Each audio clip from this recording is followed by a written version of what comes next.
hosts. I'm Diane Bortoletto. And I'm Monique Chicato. Let's do it.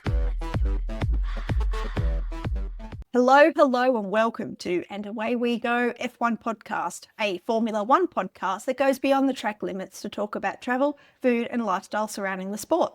I'm Diane Bortoletto, your pre-Drive to Survive Formula One fan, and today I'm in Margaret River. And I'm Monique Chicato, your post-Drive to Survive fan, and today I'm sitting in Stavanger in southwest Norway, both at home. Hi, Mon. We've just had the long summer break, 3 weeks off racing. Gosh. It was tough. Very, very tough. There's only so many non-race weekends I want to deal with. So we're back on, and what a ripper. Oh my gosh, there's so much to talk about. There is so much to talk about. Okay, start with the start. First 3 words. Yes. Your 3 words to describe the Dutch Grand Prix. Okay. Flags, failures, firsts. Wow. Yeah, nice. Like it. Like it. Which I can explain later, but I need your 3 words first. Well, look, I text you what my words were, and 2 of them were expletives, which we won't repeat on here. But I'm just going to say, let's go Oscar. So they're my 3 words. Good 3 words. Good 3 words.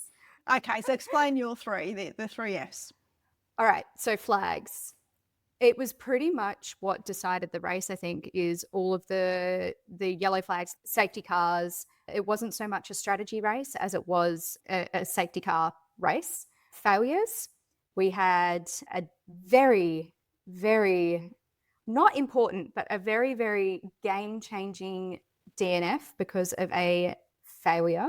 So we will get into that. And first, I guess this leads into your 3 words, but firsts, we had a first podium for someone in the field, and the winner of our race got the very first career Grand Slam. Just tell us what a Grand Slam is, Mon. Okay, there are 4 things. You lead the race from start to finish. Every single lap is led. Fastest lap time, pole position, and the win.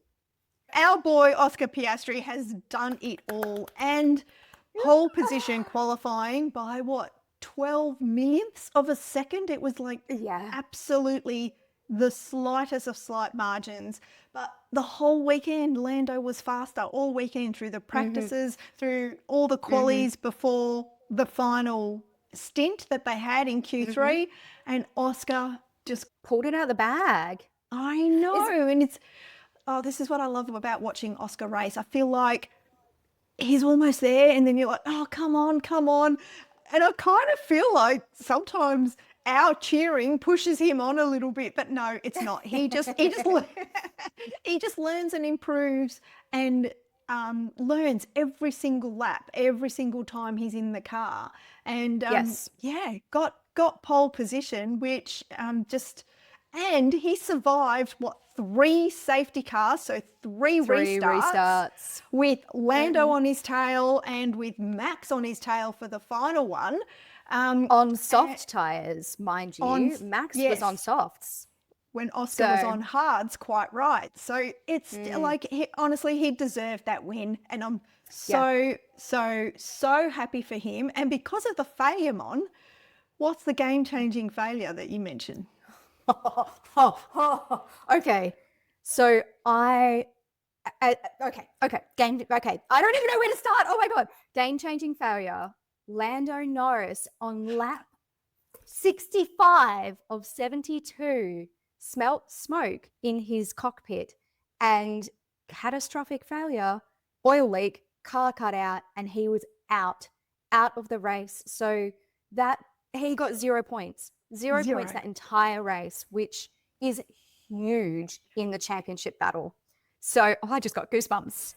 I know, which is why I chose the 3 words I chose, because this has really set Oscar up for world championship driver. Like, if he continues with the consistency that he's shown last season and this season, it's his. It's at the moment, it's his to lose. And given that there's 9 races to go, yes, okay, anything can happen in 9 races, but his biggest rival was his teammate, Lando Norris, who's now 34 points. 34 points behind. Oscar's going to need to DNF, which he hasn't done. Well, I don't know when the last time, because he did every lap of every race last year. So Yeah. Oscar hasn't seen a DNF for a really long time. And mind you, this is his 3rd year in Formula One. Let's just remind everybody of that. His 3rd season in the sport. And last season he did every lap of every race. And this year is, you know, Mr. Consistency is just delivering the goods.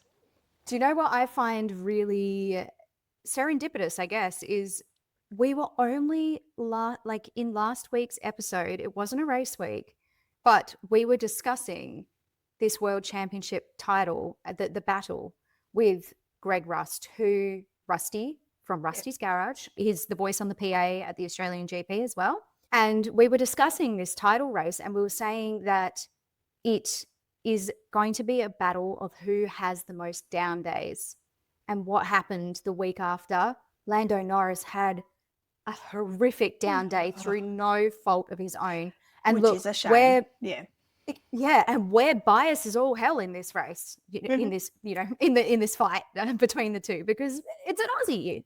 So we're biased as all hell, but I can't help but feel awful for Lando, because if it was the other way around and this DNF had happened to Oscar, just the pit in your stomach, the sinking feeling, because this was no fault of his own that he didn't get any points, and that's, I think, really, really hard to take. And credit to Norris.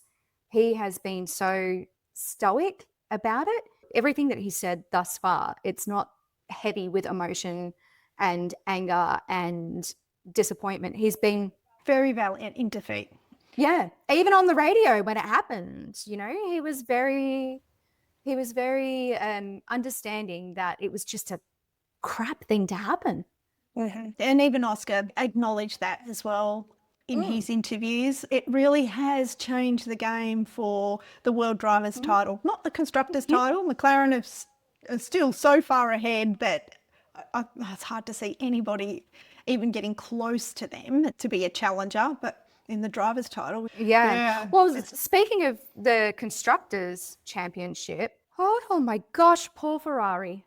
What? Oh my God, weekend. this is why I'm wearing black again today, Monique. It's like a double DNF from Ferrari is like a total disaster.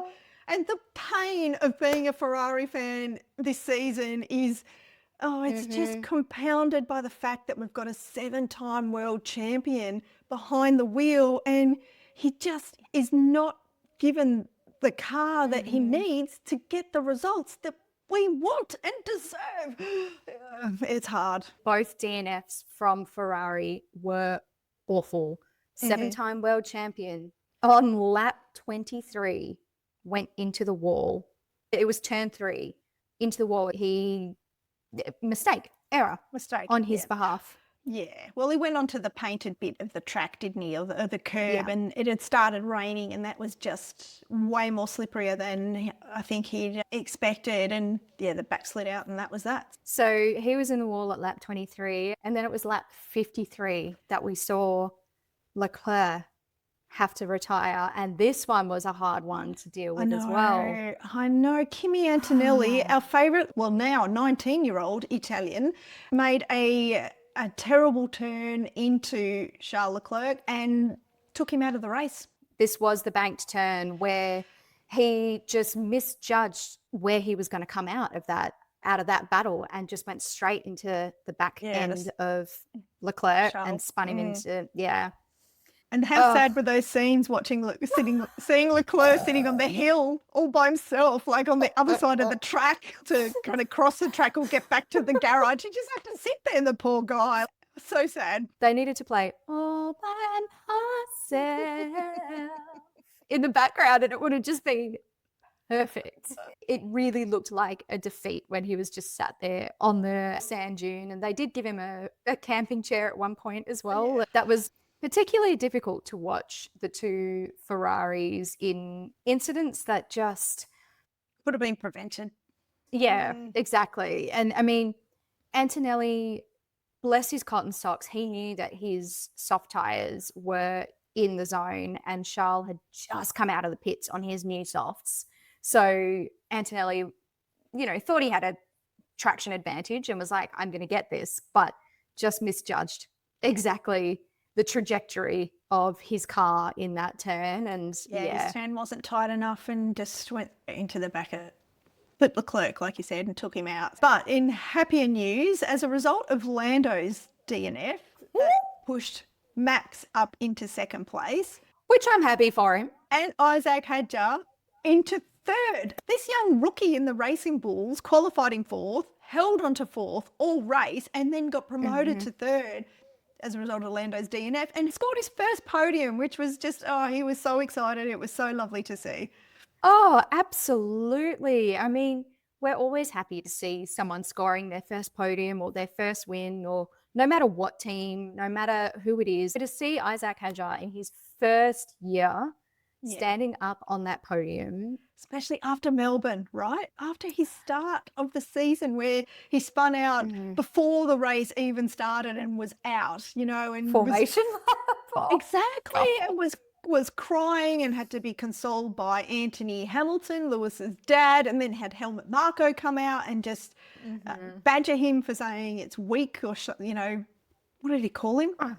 Like pathetic that he's crying or some words to that effect. And for him to have recovered from that and bounced back and now back from a summer break, first podium, this is great news for him. I know, right? Way to show Helmut Marko, right? Where in the world was that second Red Bull? And there's Hadjar on the podium. So, a little bit of like, stick it to you. Yuki Tsunoda finished in ninth position at the race. That's where the second Red Bull was. And Liam Lawson in the other Racing Bulls came home in 12th. So, Isaac has really outperformed his teammate in this one. Absolutely. I have it written down here. So Lawson finished in 12th, but he actually qualified in 8th. Yes. For the race. So he lost 4 positions, whereas Tsunoda made up 3 positions from where he qualified, but one of those positions was because Antonelli, oh my gosh, poor Antonelli.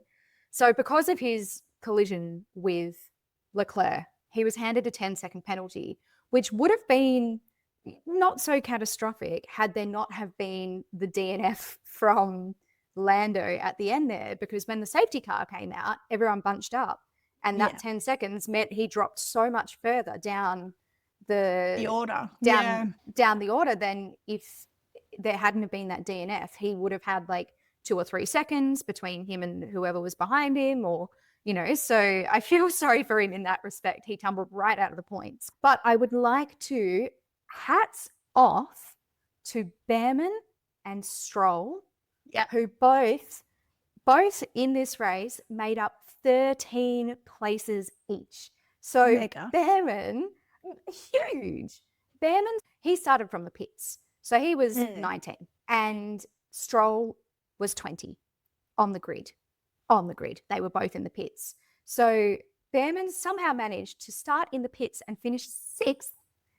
And Stroll started in the pits and finished 7th. The two of them get some well-needed points for their team and for their own championship race. Not that they're in the race, but it's nice to not be last in the Drivers' Championship like Colapinto. And have you seen what our favourite Briatore has been saying? He's been a bit scathing of his little golden money bag ATM child, Colapinto, hasn't he? Yeah, so he has finally said something about the form of Colapinto, and it was to the effect of maybe it was a little bit too early for him to come into Formula One. So he has acknowledged that it hasn't worked out the way that I guess he was hoping for it to. If we look at the whole situation between Doohan and Colapinto and that second Alpine seat, I mean, Alpine's not been doing great this year, like, let's face it.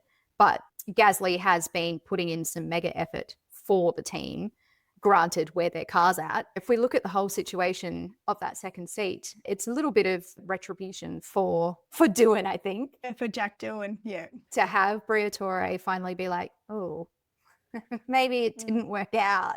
So let's see whether he lasts the season under the, Briatore's leadership.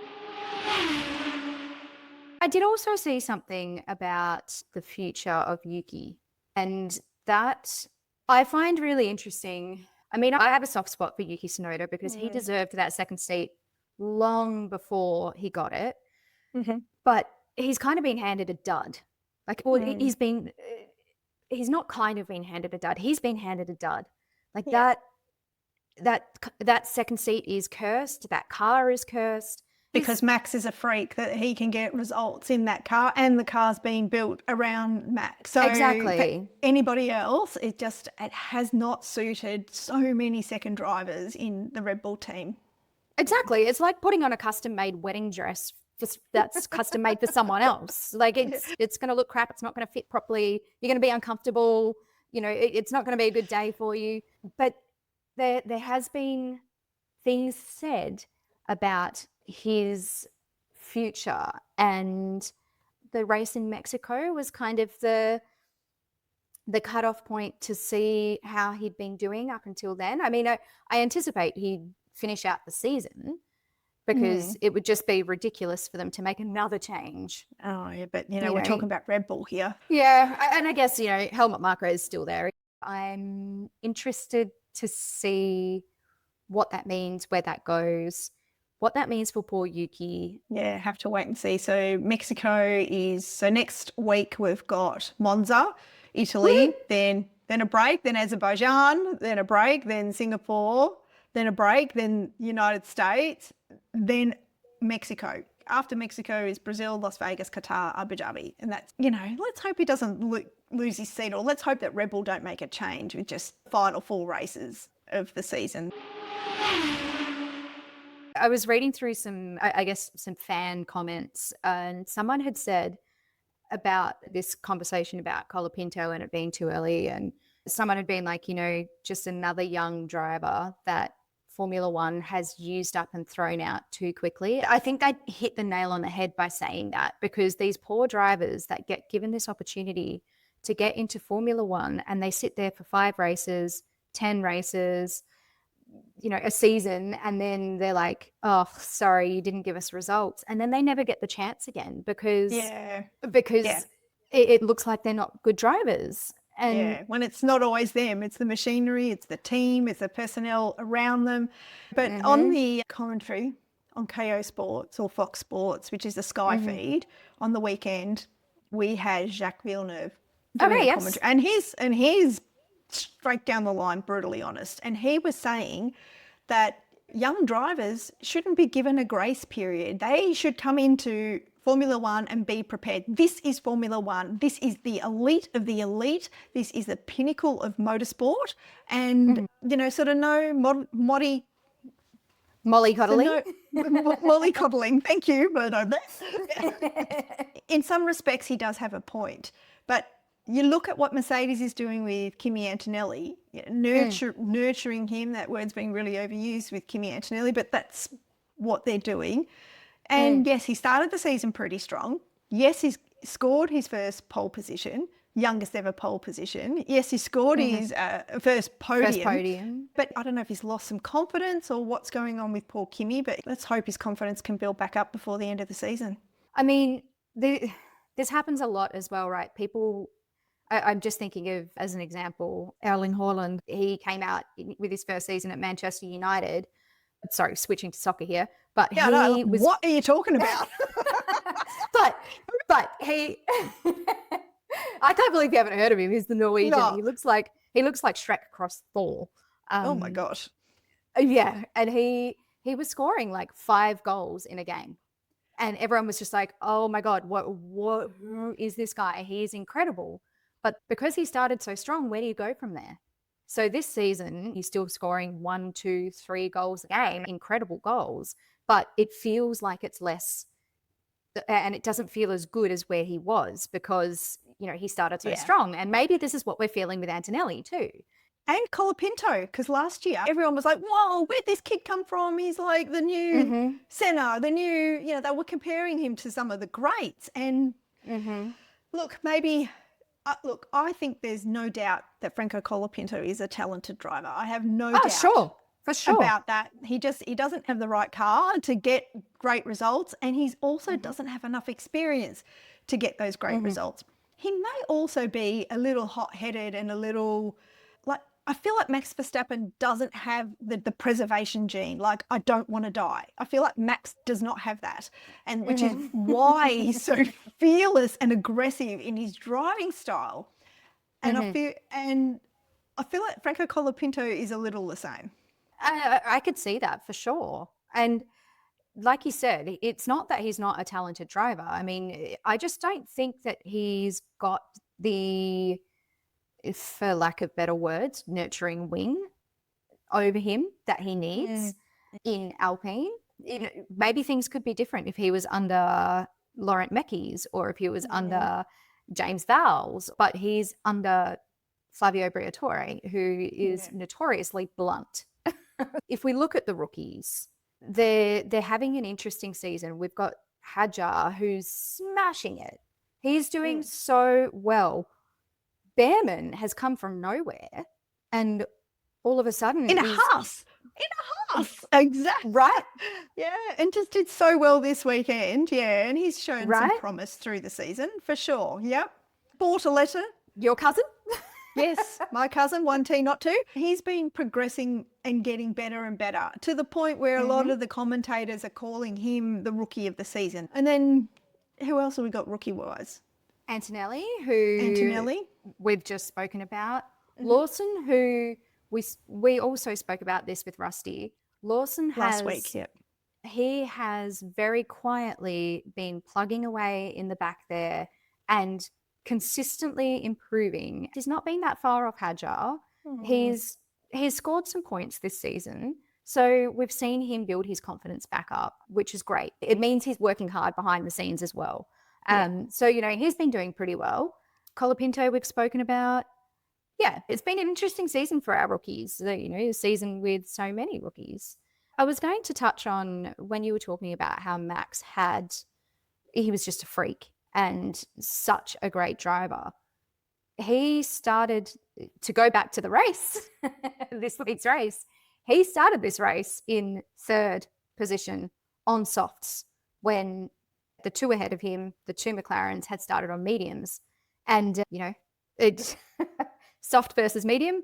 We all know who's going to win that race. Yeah. It was the second or third corner, actually. Max had quite a scary snap in his steering. He'd challenged Norris and he was like, you know what? Screw it. I'm going to go for Piastri too. He didn't just want the one place, he wanted the two. And so let's give it a go. You're Max Verstappen. It's Max. Exactly. Yeah. And so when he was and his home Grand Prix. Exactly. So there's a bit of Dutch courage. Boom, boom. And uncharacteristic snap of Max. And he managed to save that so well and maintain second position, because if that had been any other driver, they would have been straight, maybe, I say any other driver, maybe not Piastri, because, he's just so good. Oh, he was so good this weekend, Oscar. It's time to start campaigning our Prime Minister, Anthony Albanese, to start planning for a public holiday when Oscar wins the World Drivers' Championship. I said it at the start of the season, and I've been saying it all the way through the season. It's his year. And we've waited long enough. We want a public holiday if Oscar wins. Do you know what I've found interesting, actually, listening to the commentary on F1 TV? We very openly have an Oscar Piastri bias, obviously. F1 TV, it's starting to annoy me with their Lando Norris bias. Welcome to our world. It was just really frustrating me that all this conversation after the race had finished and Oscar had won, all this conversation was about all the work that Lando Norris had to do to catch up, not about how well Oscar had done. It was all about what Lando Norris needed to do. And I was like, come on, guys. And I don't know if it would have been the same if it was the other way around. I just want to know that. I will let it fly if it was going to be the same the other way around. And if Norris was in the lead and Piastri had the weekend that No. that Norris had. I reckon Yeah. if it was the other way around, if it was Piastri with the DNF and Lando was all of a sudden 24 points or whatever it would mathematically be for him to be leading the championship, then I reckon the whole narrative would be Lando's in front. This is Lando's championship. Lando can build on his lead by like that's what I reckon that the narrative would be. And this is why it annoys me. And it's why podcasts like us exist, you know, for Australian fans that want to be waving the Aussie flag and on Team Oscar, you know, just. Oh, Oh.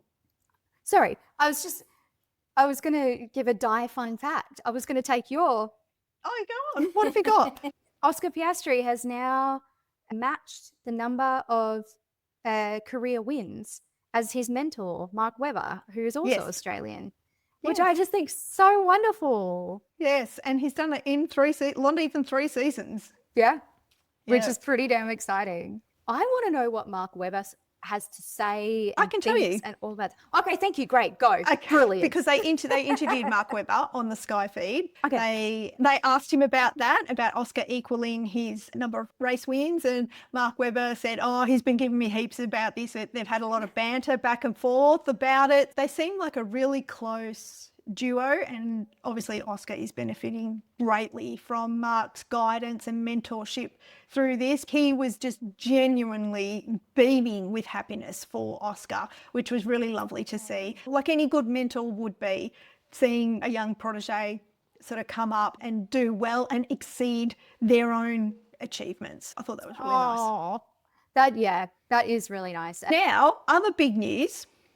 Well, it kind of feels a bit like old news now, but the other big news is that, we've got 2 new drivers on the grid next year, or 2 old drivers returning to the grid next year in a brand new team in Cadillac. So Valtteri Bottas and Sergio Perez, also known as Checo, have been announced as the drivers for Cadillac. So that's all confirmed, and that was the biggest world's worst secret.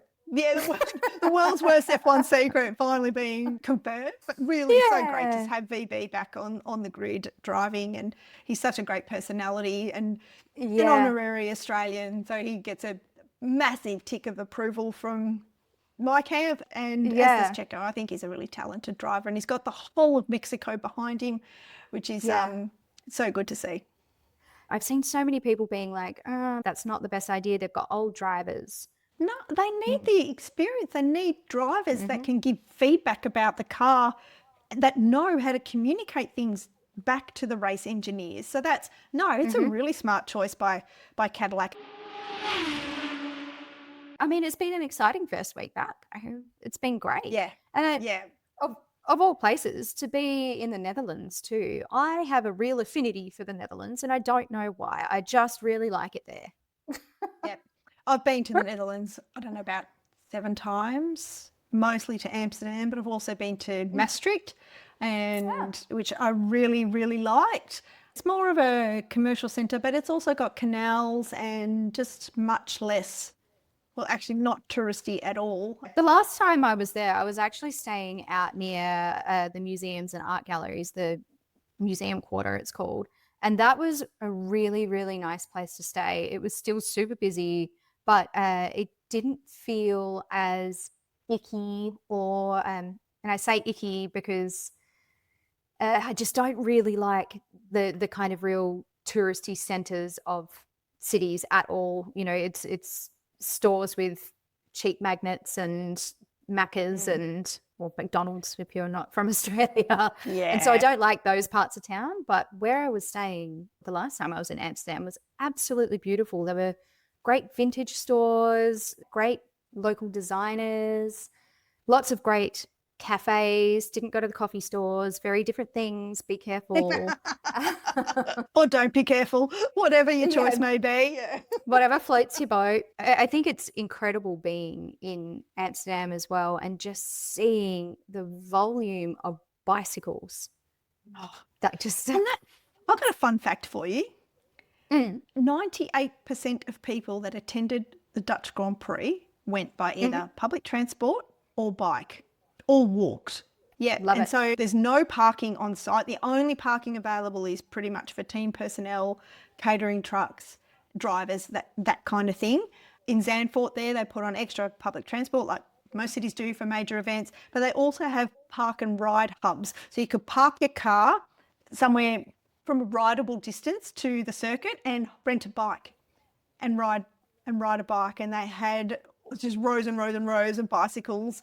As we know, the Dutch love to ride bikes. I think it was actually Bottas, and trust Bottas to be riding in, but he had posted something about the ride in to the race, which I think it's a wonderful message to be pushing. Also because we both know how incredibly difficult it is to get to and from a Grand Prix. It's getting from the Grand Prix is the worst part because everyone leaves at the same time. Yeah. And it's just a logistical nightmare. Yeah, it can be. So some of the great things to do in Amsterdam, well, a great time of year to go to Amsterdam is the Queen's birthday. So the Queen's birthday is a long weekend, and the Dutch have a tradition of almost like having a mini garage sale in front of their house, having stalls selling things that they don't want anymore, and there's just massive parties on the street. The Dutch fans are, no matter what sporting code you go to anywhere in the world, the Dutch fans are always the ones that party the hardest, are the loudest, and they're all united in orange. And they're so much fun. We love being around Dutch people when we went to the FIFA World Cup in Brazil. So much fun. Queen's birthday, it's toward the end of April. It's a really fun weekend to go. Also, nice. Obviously there's the Heineken Brewery, which you can do a tour of. Anne Frank's house is very famous, which you can do a tour of there and see where Anne Frank was hidden during World War II. There's the Van Gogh Museum, Vincent van Gogh Museum, which is I stayed near that.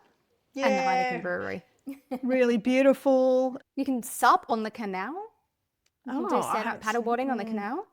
I haven't spent enough time there in recent time to comment on where to go and what to do, because the last time I was there I had a massive migraine, so I was kind of just walking around in a daze. Different days to half the rest of the population. Exactly. Now, the cuisine of the Netherlands. Mon, did you get cooking this weekend? I didn't. No, unfortunately I didn't get to cook this weekend, but if I had have, I would have loved to have tried and made stroopwafels, because the smell of stroopwafels on the street when you're walking through Amsterdam is the most delicious thing ever. Yeah. Ever. Yeah, they're famous for their waffles and their cheese. The Dutch make amazing cheese as well. Stroopwafels, oh my God. If anyone doesn't know what stroopwafels are, they're basically like really thin, crispy waffles, like what you'd make a waffle cone from. And sandwiched in between is a caramel, and it is absolutely beautiful. It's almost like biscuity, isn't it, the waffle? It's kind of crisp like a biscuit, yeah. If you fly KLM, not just for an hour or two, a slightly longer flight, they hand out stroopwafels as a snack. Well, it was lovely chatting to you about this week's race day, especially because we had another wonderful race win for our Oscar Piastri. If you guys have been listening and you like what you've listened to or watched on YouTube, you can like, comment, leave a rating, leave a review. We love it all. You can also find us on social media. We're on Instagram, LinkedIn, TikTok, and Facebook. Or you can email us at andawaywegof1podcast@gmail.com. If you're watching on YouTube, hi everybody. Thank you for tuning in to this week's episode wrapping up the Dutch Grand Prix. Thank you, Mon, and thank you for having us in your ears. Until next week, which is Monza. Until next week, and until lights out.